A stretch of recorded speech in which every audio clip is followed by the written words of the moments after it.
El próximo 4 de abril concluyen 3 de los 9 consejeros del Consejo General del INE y para entonces deberán ya de estar nombrados sus 3 sucesores. A juzgar por los trascendidos en la prensa, avanzan bastante las negociaciones entre el PAN, el PRI y el PRD, pero de todas maneras ahí están las cábalas, las apuestas sobre si van a lograr llegar en tiempo y forma antes del 4 de abril para tener consensos entre estos 3 partidos y nombrar a los 3 nuevos integrantes del Consejo General o, como dice la propia normatividad, acabará esto en una tómbola. Soy José Buendía, muchas gracias por estar con nosotros en este programa en el que todas las ideas se pueden cuestionar siempre que se debatan. Acompáñenme a ver unos datos de contexto y regresamos aquí a nuestro foro a tener nuestro debate de hoy con 2 candidatos a ocupar esa posición. El próximo 4 de abril concluye el mandato de 3 de los consejeros del Consejo General del INE y la Cámara de Diputados deberá de designar a quienes habrán de sustituirlos en una decisión que impactará la integración y los equilibrios de la institución hacia los comicios presidenciales de 2018. Un comité técnico, tras hacer un examen y entrevistas a los candidatos, presentó a la Junta de Coordinación Política 3 quintetas para que ésta seleccione una de cada lista y eleve al Pleno, requiriéndose el voto de al menos 2/3 partes de los diputados presentes.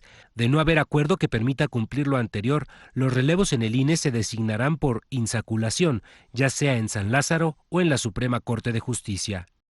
Desde el anterior IFE, la responsabilidad principal del nombramiento de los consejeros ha recaído en los partidos políticos, en específico en los 3 de mayor votación, PRI, PAN y PRD. En 1994 a 1996, el secretario de Gobernación que por ley presidía el IFE construyó los acuerdos.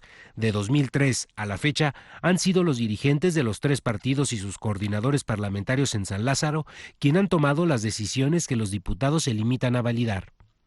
La selección de los 15 semifinalistas que hoy buscan un lugar como consejeros causa polémica en la Cámara de Diputados, pues Morena refuta el proceso y puso en entredicho la autonomía de los aspirantes, mientras que el PAN pide no descalificarlos.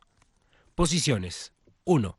El coordinador de los diputados del PAN, Marco Cortés Mendoza, resaltó que su instituto sabe de la importancia de esos nombramientos, pues la ciudadanía espera a quienes garanticen capacidad, imparcialidad, confianza y fortaleza en nuestro sistema democrático. Agregó que el PAN cuenta con los elementos necesarios para tomar la mejor, la más seria y responsable decisión. 2. La coordinadora de los diputados de Morena, Rocío Nale, dijo que el sobre que contenía las 3 listas con los nombres de los semifinalistas llegó incompleto, pues los integrantes del comité de evaluación no entregaron los expedientes de los aspirantes ni sus calificaciones del examen de conocimiento. Nuevamente en entredicho la selección de los consejeros electorales. Nuevamente en entredicho ver a qué personalidades o a qué afinidad política van a representar, lo que hace de entrada, pues, árbitros inequitativos, dijo. 3. El Comité Técnico de Evaluación, integrado en su mayor parte por investigadores y académicos, seleccionó a los 15 semifinalistas en 350 perfiles, luego de aplicarles un examen de conocimientos, de entrevistarlos y de analizar su trayectoria y ensayos.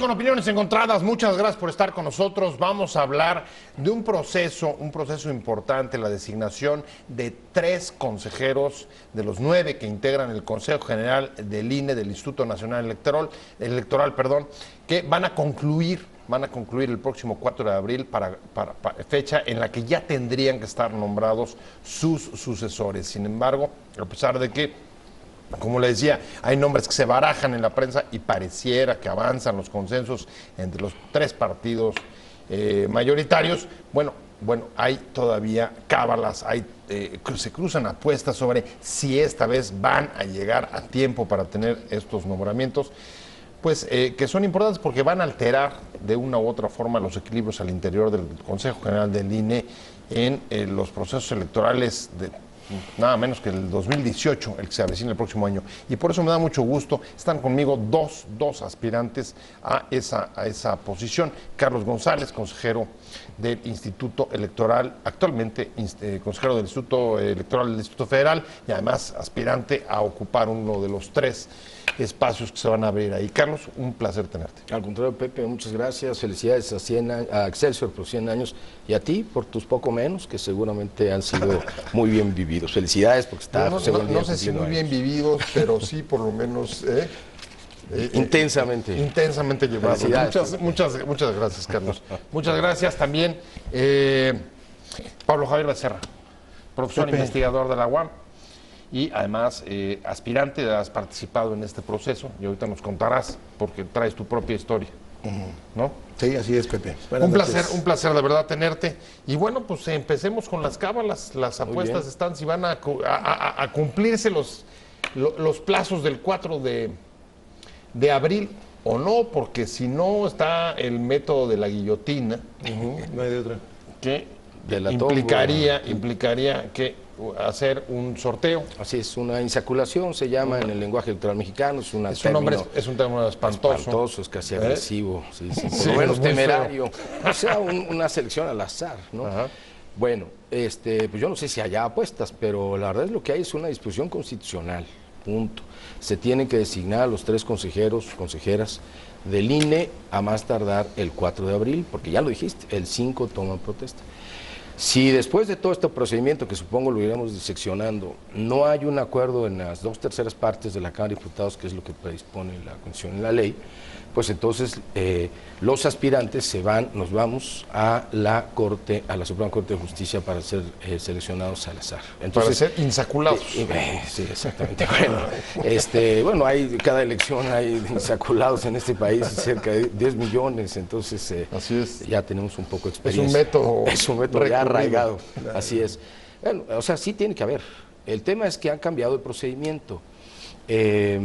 Celebro platicar con mi querido amigo, en este caso Pablo Javier, porque él nos planteará sus opiniones críticas, ha impugnado el proceso, yo no lo impugné, yo sigo en él y creo que vamos a tener que hacer opiniones encontradas, pero lo primero que quisiera decir es que a pesar de los pesares, diría mi abuelita, la verdad es que el procedimiento de selección de consejeros del INE ha ido evolucionando. Desde el primer consejo ciudadanizado el 96 hasta acá, el método sigue siendo el mismo. Al final, 2/3 partes de la Cámara de Diputados, los diputados presentes, diputados, diputadas, a propuesta de la Junta de Coordinación Política o de las fracciones en su momento. Ese sigue siendo al final el mismo procedimiento, solo que ahora se ha perfeccionado, diría yo, se ha complejizado, se ha transparentado en pues un procedimiento que incluye revisión de currículas, un examen, una entrevista, en fin, valoraciones diversas, que yo creo que suponen un avance, aunque desde luego todavía se pueden mejorar. Bueno, pues vamos todos contigo, Pablo Javier, porque sí, en efecto, aquí vamos a tener opiniones distintas. Claro. Para decirle al auditorio rápidamente, aquí el proceso, lo que comentaba Carlos, se nombró una especie de consejo académico que acompañó el proceso, se hicieron exámenes y luego entrevistas. Ellos propusieron una metodología, creo que incluso hicieron las entrevistas, y al final sugirieron 3 quintetas a la Junta de Coordinación Política de la Cámara de Diputados. Hasta ahí lo que se conoce públicamente. Claro. Mira, el problema es que la Cámara de Diputados hizo el proceso a la última hora, muy a la mexicana. Se debe haber planificado mucho antes y se debe haber convocado desde el mes de febrero. Se convoca hasta el mes de marzo. Con los y de hecho quemados. Nos presentamos 152 aspirantes. Uno no cumplió todos los requisitos, no entregó todos los documentos, quedamos 151. Pero ya echado a andar el procedimiento, la Junta de Coordinación Política aprobó una metodología. Cuando fuimos convocados al proceso no conocíamos la metodología. La metodología se aprobó sobre el proceso y no por el comité técnico. O sea, eso no te da certidumbre. Eso efectivamente hace que desde un principio haya sido un proceso difícil, pero bueno, finalmente entramos, e incluso cuando entras a estos procesos debes firmar una carta en la que aceptas las bases del procedimiento. Pero digamos que hasta ahí estaba bien. A ver, las bases conocidas. Las bases conocidas. Esa es la bronca. Lo único que había en la convocatoria era que la Jucopo en algún momento decidiría esa metodología. El problema es que la metodología tuvo sus problemas. Como bien dijo Carlos, hubo un examen de conocimientos, pero en la metodología aprobada por la Jucopo a ese examen solo se le dio el 40% del peso en la ponderación. hubo una evaluación documental que nunca se dio a conocer sino hasta el día 21 de marzo, cuando se dieron a conocer las quintetas. Esa evaluación documental tenía un valor del 60%, una ponderación del 60%. Todos estos datos no se conocían cuando ustedes se inscribieron. No, en la metodología del Ni 6 los de marzo, porcentajes, ni no, eso no se conocía, se conoció hasta que la Jucopo aprobó su metodología. Okay. El problema es que en la impugnación que yo metí, fui a llevar a la Cámara de Diputados un juicio para la protección de los derechos políticos electorales para que se tramite ante Tribunal Electoral. Lo que yo advierto... Tu demanda particular. Esto lo señalo muy claramente ahí con datos. A quienes obtuvimos algunas de las calificaciones más altas en el examen, que era un examen de conocimientos, era básico pasarlo bien para saber que por lo menos sabes del tema. Claro. A los que obtuvimos las calificaciones más altas en el examen, nos dieron las evaluaciones documentales más bajas. Y con un supuesto criterio de equidad de género y étnica, quién sabe de dónde lo sacaron, metieron a varios aspirantes más que tenían calificaciones bajísimas. Una persona, para que te des una idea, que sacó una calificación de 24, no sé si sea alguien que esté en las quintetas. Esto te está porque refiriendo Carlos al examen, no, porque ¿no? él sabe muy bien al examen. Al examen, Alguien que tuvo no a la entrevista. Alguien que tuvo 24 aciertos en el examen, que equivalía a una calificación de 6, apenas de panzazo, le dieron una de las evaluaciones curriculares o documentales más altas. Obviamente con la finalidad de ayudarla. Mi opinión es que el comité técnico, con base en esa metodología, hizo lo posible para acomodar a algunos aspirantes para que pudieran entrar y quitar a otros muy bien evaluados para que no entraran a las quintetas. Eso es lo que yo impugno, porque además hay otra cosa. En los procesos que el INE ha realizado para designar consejeros de los soples, todos los resultados son transparentes. Vaya, tú lo que estás diciendo Cada quien tuvo su examen y su evaluación. El comité técnico metió mano negra. Yo Es lo que diría, estás diciendo. apoyado en la metodología de la Jucopo. Porque el problema es que hasta hoy no sabemos cuál es la evaluación final que tuvieron los 15 aspirantes que están en las quintetas. No sabemos cómo quedaron en el examen, en la evaluación documental, ni en las entrevistas. Esa es información que no se ha dado a conocer. Amparado en el principio de máxima publicidad, yo lo que exijo es que se reponga las fases necesarias para que todos esos datos se hagan públicos a lo largo del proceso, para que de esa forma tengamos plena conciencia, plena legitimidad en quienes pasaron las quintetas. Esa es la idea. Bueno, ya, a ver, tú estás en las últimas quintetas, tú estás en la recta final. Yo no te voy a poner en un momento difícil preguntándote si crees que hay mano negra o no. No, pero lo que sí te voy a preguntar es, ¿crees que sí sería necesario que antes de que lleguemos al 4 se dieran a conocer toda la información que está sobre la mesa? Sí, bueno, el proceso ha sido un proceso ciertamente criticado en sus distintas fases, pero es un proceso que ha tenido también sus mecanismos de transparencia y rendición de cuentas. Tengo una opinión encontrada con Pablo Javier y una certeza también distinta. Sí se publicaron los resultados compuestos de examen, de evaluación curricular y de entrevistas. Pero no por nombres, por no, folios. por folios. Bueno, exacto. Entonces no sabemos quiénes son. Pues no, salvo los que están involucrados. Yo déjame partir de un asunto, echarme un poquito para atrás para construir un argumento. A ver, tanto Pablo Javier como yo participamos. Pablo Javier no pasó a la última etapa y está impugnando. Yo sí pasé y no estoy impugnando. Pero no es un problema de Pablo Javier y Carlos. No. Es un tema del procedimiento. Y en el fondo es un tema de la legitimidad de la Constitución, de la integración de un órgano de Estado tan importante en un país que ha hecho girar todo su proceso democratizador en torno a las elecciones, como el Instituto Electoral. Entonces sí es un tema muy importante.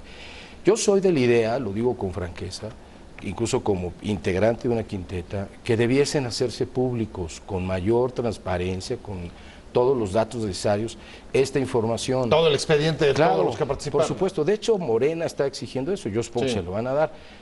Yo quiero pensar que es información pública. Claro, debe haber algún tema de protección de datos personales. En esto todos somos también más o menos conocedores. Pero si a mí me preguntan, oye, ¿quieres que se publicite todos tus datos y las calificaciones y quién? Yo digo que sí. ¿Por qué? Porque es fundamental que no haya una sola duda ni una sola sombra de, digamos, cuestionamiento de este proceso. Yo no, a ver, tendríamos más bien que pedirle al comité dictaminador, al comité evaluador, que expusiera y a la Junta, digamos, sus argumentos. No puedo hacerlo yo, pero sí creo y viví, estoy viviendo que ha sido un proceso mucho más transparente, mucho más técnico, y no me atrevería, lo digo con todo respeto a nuestra opinión encontrada, a poner en duda la integridad y la honorabilidad de los 7 integrantes de ese comité, entre quienes hay académicos. Bueno, está el presidente de nuestra asociación, a la que formamos Pablo Javier y yo, parte. Entonces, bueno, creo que una cosa es, no ha habido transparencia, y otra cosa es derivar que hubo mano negra. Ahí, hablando de la elección de los tres nuevos consejeros que a partir del 4 de abril tendrán que tomar posición en el Instituto Nacional Electoral, de los nueve que integran su Consejo General, quizá hasta último momento, como ya ha sucedido antes desde 2003, en el que paralelamente, así como ha crecido Carlos González, consejero electoral del IEDF y además candidato al INE, como ha crecido desde esa época la preocupación por la legitimidad y por hacer mecanismos y más transparentes, al mismo tiempo también, digamos que otro vector es el crecimiento de impugnaciones alrededor de estos procesos, de las designaciones, y no solo del INE, hay que decirlo, de las designaciones en general de los altos cargos públicos en este país. Sí, yo diría que ese es el tema fundador o fundacional de todo el proceso de institucionalidad electoral en México. Es decir, todo esto inicia la noche del conteo de votos de la elección presidencial del 88, cuando recordaremos se cae el sistema. Unos decían que se había caído de caerse y otros callado de callarse, de dejar de dar resultados, pero a partir de ahí empieza todo un proceso de reforma y de construcción institucional que nos tiene hasta donde estamos ahora, la construcción de un nuevo sistema nacional, un servicio profesional electoral, etcétera. Pero lo que quiero subrayar es que el tema de la legitimidad es un tema clave. ¿Por qué? Porque la piedra angular del sistema electoral mexicano no es la confianza, es la desconfianza. Claro. Entonces tienes que construir todo para generar confianza y por lo tanto construir legitimidad, que no es poca cosa, digamos, en un país con las diferencias y con la pluralidad política que tiene. Entonces, sin duda el tema de la legitimidad es claro. Ahora, voy al tema de la legitimidad también. Tú decías, mira, el primer Consejo General de la etapa ciudadanizada del IFE, después de la reforma del 96, es un Consejo General electo por las fracciones parlamentarias propuesto y por las 2/3 partes de la Cámara de Diputados. Con consenso, sí. Sí, pero no hubo ni una convocatoria, ni un examen, ni un dato de nada. Esos empiezan hasta 2007. Sí. Empiezan exacto después. Fue como sistema de papas. Hasta 2007 empiezan las convocatorias Carpizo públicas. es el que ahí... ¿no? Pero es un acuerdo de los partidos políticos. Ahora, yo insisto, creo que el sistema puede mejorarse. Mira, hay incluso, lo platicamos en un corte, algunas personas que tienen un observatorio ciudadano para este proceso de selección, están en una cuenta de internet y de Twitter que se llama Estrategia Electoral, CINE, con la S nada más. Creo que hay que seguirlos, déjame decirlo, porque están sentando un precedente. Y yo creo que ese precedente debiese servir no solo para los siguientes, o para que se difunda, se publique la información pública que deba en este proceso, sino para los siguientes y sobre todo para la integración de institutos electorales locales. Van a meter, de hecho, una ley sobre, para establecer estándares, hasta donde yo entiendo, en las designaciones de altos cargos públicos. Para órganos autónomos. Sí, para órganos autónomos, porque la lucha de siempre, Pablo Javier Becerra, es, por lo menos la que se ha venido imponiendo como parte del ya del folclore de cada uno de estos nombramientos, es la suspicacia sobre si es un simple reparto de cuotas. Claro. Por supuesto que reparto de cuotas lo hay en todas estas designaciones. Es una decisión política que se reparten entre los 3 principales partidos. De hecho, a los chicos los dejan fuera. Claro. Pero el problema es que no sea solo eso. Claro. Ese es el problema. Yo coincido tanto con Carlos como contigo. La legitimidad es fundamental. No podemos tener una autoridad electoral ilegítima, de la que tengamos dudas de quiénes llegaron y cómo llegaron. Por eso es necesario exigir total transparencia. Así lo ha hecho el INE, pero incluso las decisiones del INE han sido impugnadas. Porque en la última etapa, en la que ya se debe designar los nombres, siempre hay una cierta dosis de discrecionalidad. Ni modo, inevitablemente la hay. Cuando llega, digamos, a las cúpulas pero además políticas hay otra de los partidos cosa. en la Cámara. A nivel del INE, efectivamente, debemos decirlo, y esto está más que documentado, que hasta hoy en efecto ha habido un sistema de cuotas de los partidos. Sea como sea, los tres grandes, como tú dices, deben llegar al acuerdo de que los que queden serán los que cada quien acepta. Así se hizo desde 1994, el primer Consejo Ciudadanizado del IFE fue el de 94. Sí, sí, con los, Y ahí los propusieron los partidos, luego 96, que ya fueron consejeros electorales. Luego en 2007 llegó la reforma de la convocatoria pública. Y entonces ya todos los que estábamos interesados sabíamos que podíamos entrar, podíamos llevar nuestros papeles y toda la cosa. De ahí para acá hemos tenido ya varios procesos, el de 2014, que ya fue INE, y el actual. Pero el problema central es que más allá de la convocatoria, y por ejemplo ahora con este elemento que ya hay de un comité técnico evaluador, que es propuesto por partes, una parte Jucopo, una parte Comisión de Derechos Humanos, una parte INAI, está medio politizado y medio academizado, hay que decirlo. Por parte de la Jucopo iba un personaje de la política del PAN, evidentemente, iban dos académicos, y por parte de Derechos Humanos y del INAI iban dos académicos. Pero lo que a mí sigue sin cuadrarme es, al ver el cuadro general, que bien dice Carlos, que está en la página de Cámara de Diputados, apenas desde el 21 de marzo, cuando se dieron a conocer las quintetas, ahí están los datos de la calificación del examen, la evaluación documental y la calificación final, pero por folios, no por nombres. Así es. Por lo tanto, nadie sabe qué nombre, espera, nada más termino la idea, claro. Nadie sabe a qué nombres corresponden. Y ahí lo que yo noto, y es lo que le he planteado al Tribunal Electoral, es que de manera consistente se advierte que a los que obtuvieron la calificación más baja en el examen, se les otorgó la calificación más alta en el currículum. De entrada eso me parece, para compensar. De entrada eso me parece absurdo. Que alguien pase el examen apenas de panzazo, pero que me digan, trae una carrera en órganos electorales tan grande que hay que subirla lo más posible. Yo temo que algunos, tal vez no el caso de Carlos, pero algunos miembros de las quintetas están en ese caso. Por lo tanto, creo que la Jucopo debería dar a conocer toda la información antes de que se designe. Va a ser además, estamos hablando del proceso para la designación de los tres consejeros que van a ser relevados en el Instituto Nacional Electoral. Fecha máxima, plazo límite, próximo 4 de abril. Estamos hablando con Pablo Javier Becerra, candidato aspirante a esa posición y además profesor investigador, experto en asuntos de derecho electoral de la UAM Xochimilco, con Carlos González, consejero electoral del Distrito Federal. Me quedé contigo. Sí, iba yo a plantear mi opinión encontrada. Primero tengo que decirlo con franqueza.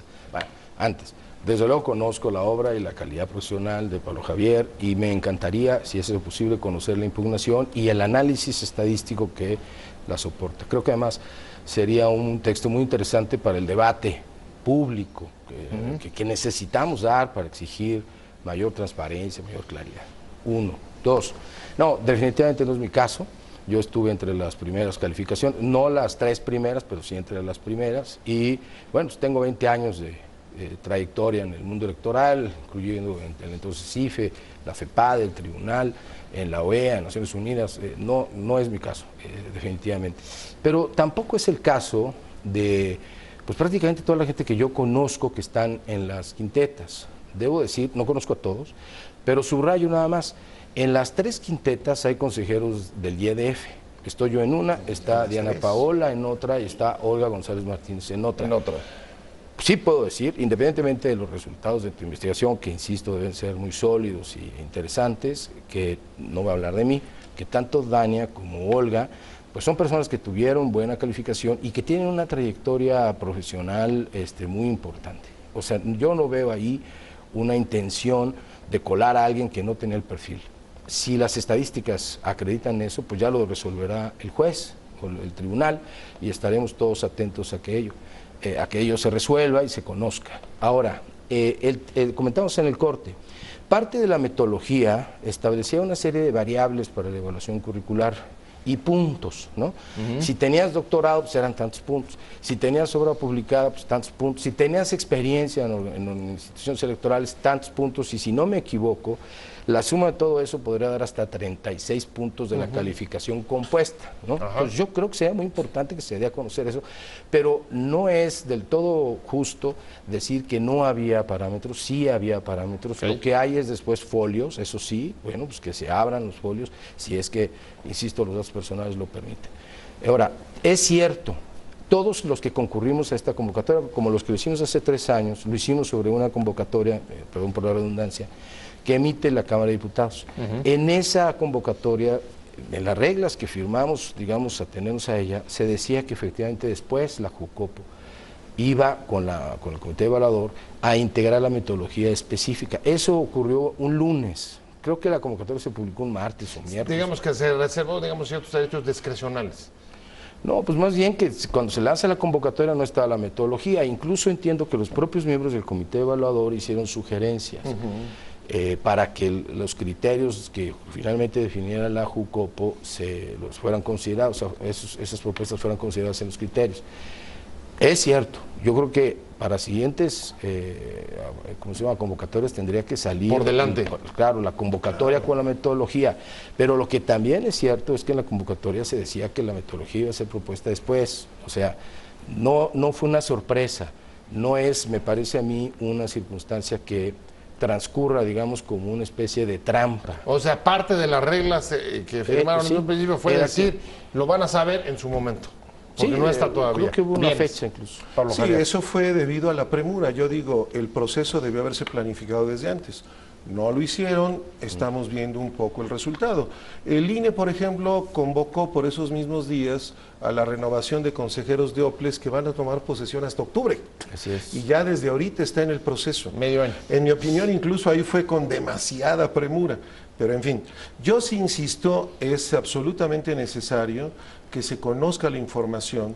Si ya Morena, como lo hemos visto en las cápsulas, está planteando eso, creo que debería la Cámara y la JUCOPO hacer caso. Por una razón evidente, podemos conocer en efecto uno u otro caso. Yo personalmente conozco el mío, conozco de otro colega, también académico de provincia, que participó, que está en las quintetas, que me dijo, yo estuve así y asado, pero no conozco el panorama. Y creo que para que los nuevos consejeros del INE tengan el máximo de legitimidad, es absolutamente necesario que la JUCOPO, por el momento ya el comité técnico no está en funciones. Sus funciones concluyeron al proponer las quintetas. Lo que yo le pido al Tribunal Electoral es que precisamente se repongan algunas etapas para que todo eso se haga público. Que se repongan algunas etapas. Claro, para que todo eso... O sea, volver a hacer para exámenes, que toda esa no, el examen ya no, a partir de que ya se hizo el examen. ¿O cómo? Y sobre esa base ya que se reponga la etapa en que se dan a conocer las evaluaciones. Porque el gran problema es que cuando nos convocan a entrevistas, se dijo, y vamos a convocar a algunos más, a 6 más, con base en los criterios de género y étnico, y esto obligó a convocar a los que tenían calificaciones muy bajas de examen. Va a ser difícil que eso no se dé a conocer porque lo está pidiendo, hasta donde yo entiendo, por la coordinadora de Morena en la Cámara de Diputados, y evidentemente es el Consejo que va a manejar las elecciones de 2018, y Morena es uno de los que hoy encabeza las encuestas. Entonces, es difícil. Para la salud del INE es lo mejor no que se dé a conocer. Carlos González. Bueno, creo que la salud del INE está garantizada independientemente, digamos, de las impugnaciones que se hagan al procedimiento. Insisto, hay que esperar a que los jueces electorales, los magistradas se pronuncien y entonces tengamos certeza. Lo que yo quiero precisar o añadir ahora en el tiempo que nos queda es, con la última reforma electoral se introdujo un nuevo principio rector a la función electoral de los 5 que había, que es la máxima publicidad. Entonces, yo creo que en atención a ese principio de máxima publicidad deben atenderse las solicitudes, en mi opinión, o sea, lo que dices ni siquiera son razones políticas, tendrían que ser asuntos de naturaleza, de la naturaleza y legitimidad interna. Ojo, mientras la Constitución General de la República diga las 2/3 partes de los diputados deciden, y se propone en la Junta de Coordinación, sea como sea que llegue la propuesta, sigue siendo una decisión política. Política, sin duda. ¿Por qué? Porque es un instituto político. No, política me refería a la presión, por ejemplo, de Morena. Bueno, sí, pero es decir, lo que tendríamos que discutir es cuál es el procedimiento que queremos. Ya no nos gusta este procedimiento, hay que cambiarlo. Pero si este es el procedimiento y hemos acordado seguirlo, pues mantengámoslo. planteemos críticas, planteemos forma de mejorarlo, pero construyamos confianza, construyamos legitimidad, y una parte, desde luego, es esta mayor transparencia, Bueno, que es un principio rector. Y además necesaria, porque vienen unas elecciones que pueden ser complicadísimas. Bueno, van a ser muy competidas y pueden ser también polarizadas como las que hemos tenido los últimos 2 sexenios. A mí se me acabó el tiempo, pero vamos a seguir sobre el asunto. Todavía Pablo Javier, hay a mí no. algunos días que vienen, pero los volvemos a invitar. Muchas gracias, Pablo. Pablo Javier Becerra, como siempre, un placer haberte tenido. Profesor investigador de la UAM, aspirante al cargo. Él participó en el proceso. Carlos González sigue en la recta final del proceso. Consejero electoral del Instituto Electoral del Distrito Federal. Gracias a ambos por haber estado, pero sobre todo gracias a usted por haber estado con nosotros en Opiniones Encontradas. Nos vemos.